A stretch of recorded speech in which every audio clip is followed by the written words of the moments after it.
have an AE86.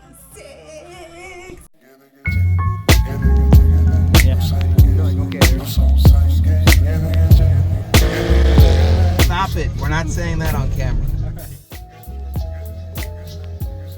Big Corolla update night. We are in the garage this time instead of in my driveway, which is where 90% of all the videos that we've made have been. And the reason why we're in the garage is because we sold 2 cars to pay for this car. We got rid of the white TE72. I know if you guys have been following the channel for, I don't know, 4 or 5 years. We've had that car for a long time. Emily and I built it together, but realistically that car was at a point where I would have to have invested a lot of money to get it to a point where it was just okay.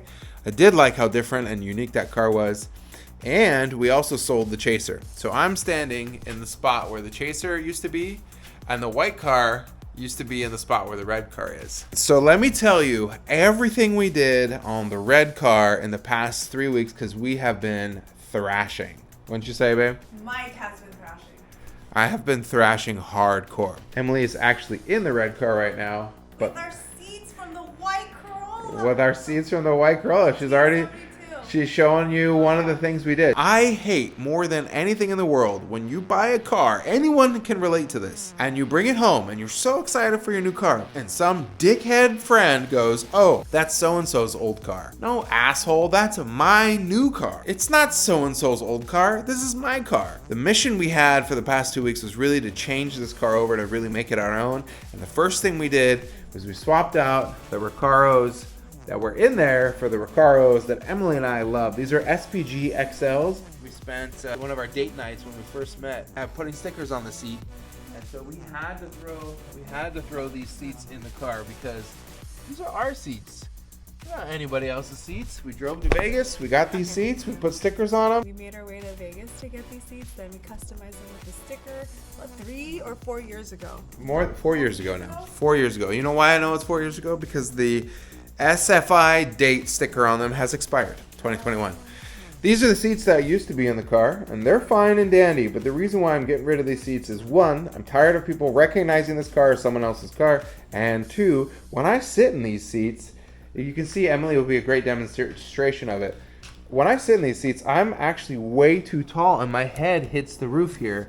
Can't wear a helmet, can't look out the windshield, my eyes are all the way up here. So by throwing these buckets in with the Buddy Club sliders, which are here, and adjusting them as low as possible, we could really, go ahead, just put your head back there. We could really show that we're lower in the car where we need to be. Now, I will say this, if you're in the market for racing seats in your AE86, Buddy Club sliders are dog shit. I know everyone in the world is like, Buddy Club, Buddy Club, Buddy Club. In fact, I hate these sliders so much I ordered Brid sliders from Japan. And the reason why I hate these so much is when you have a sliding mechanism like this, you have to pull up on the bottom of the seat, a little bar down there. It has to move this mechanism, and then the bottom of the seat bottoms out on the mechanism, and you really can't move the seat forward and back. Now, I know some jerk in the comments is going to be like, well, if you move the seat higher, you can slide it forward and back. The reason why the Buddy Clubs are junk is because they're not made to fit all kinds of seats like this. They're made to fit little tiny Buddy Club seats. The Brid sliders have the release right here on the side, so all you do is you pull up on both sides, and there's no stupid mechanism in the middle to scratch up the bottom of your seat, and you should be able to slide forward and back. I know that's a tangent, and I know only like 3 people watching will really care that much about this, but if you're gonna get sliders, do yourself a favor. If you're a little bit of a larger person, don't get Buddy Club sliders. Get something like Brid sliders, or maybe even make your own. Another huge thing that we did was we got rid of the 4AG that was in the AE86, and we swapped in the 4AG from the TE72.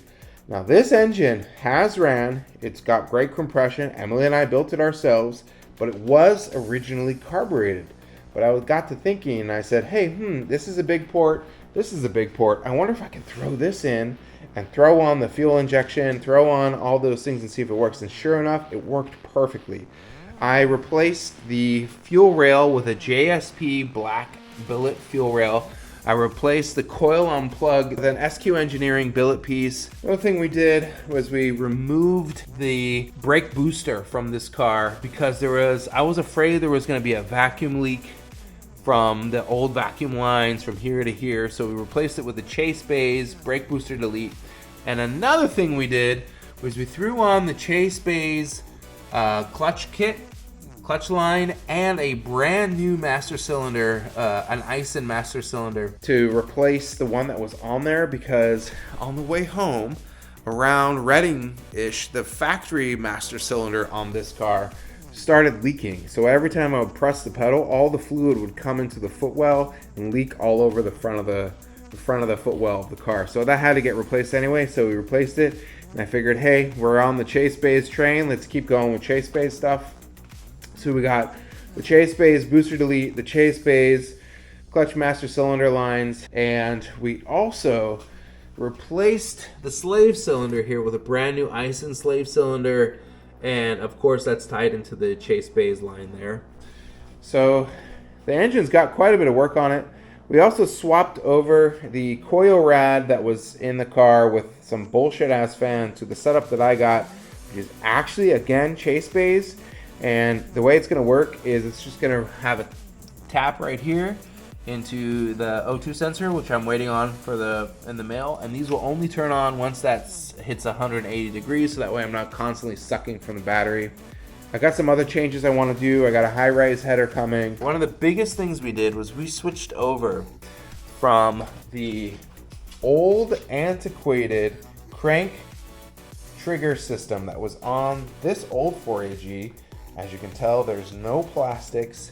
The engine is totally exposed. The water pump's exposed. The tensioner's exposed. The belt's got grease on it.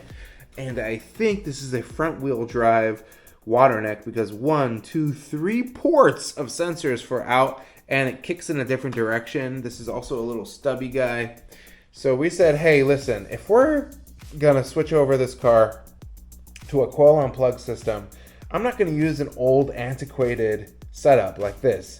I do love these cam gears, but everything else is just kind of not up to par. So we switched it all over to an MRP coil crank position sensor kit. We got the T3 wheel in the front of a brand new T3 crank pulley.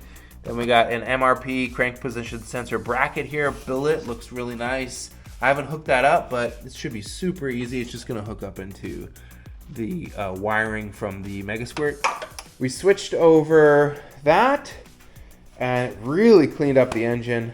We got some other goodies coming to make the engine look nice and tidy. Now, wheels and tires can really make or break a car. I know that some old school Corolla dudes are gonna be die-hard Watanabes. They're gonna be like, hey, why'd you get rid of the watts all day long? I love my watts. These watts are kind of weak spec. They're 14 by 7, 14 by 6.5. I mean, that's an okay spec for like a track wheel or like a spare, but it's not really like what I want. It's cool, don't get me wrong, but Emily and I custom ordered these Work Equip 01s from Japan through Evasive Motorsports. We paid full pop retail, 14 by 8.5, -6. The Work Equip 01s really clean up the car.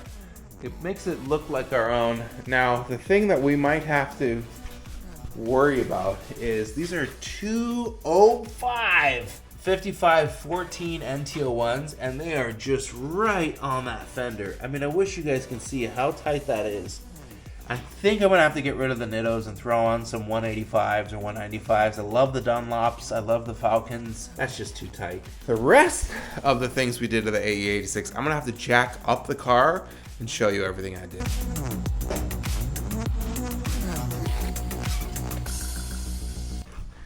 First and foremost, we swapped over the front coilovers with our boys over at BC. We got the BC Low Max, or the Hyper Low AE86 coilovers on here, and they come with roll center adjusters, which is another reason why the car is sitting super duper low. We got Willwood big brakes. Then we threw on T3 tie rods. They're adjustable tie rods because these are Celica 1975 Celica RA22 TA22 lower control arms, and they actually add 15 millimeters of track width to the bottom of the car. That's why the car is sitting with such crazy camber. Another thing we added to the rear of the car, which I'm not going to get up and walk over there, is we threw on the Part Shop Max rear panhard bar to allow the rear axle to set centered instead of, sometimes when you lower a car too much, the rear axle likes to kick left or right. And if you have an adjustable panhard bar, you can really get the rear axle to stay centered there. But now that we're under the car, you can really get a sense of everything we did here. Yes, these are Megan Racing. I don't really give a shit about Megan Racing, but realistically, this will allow us to adjust caster a lot better than the factory arms will. And I can't wait to actually get in there, crank everything down, adjust some caster, put some tension on the arms, and get everything dialed in.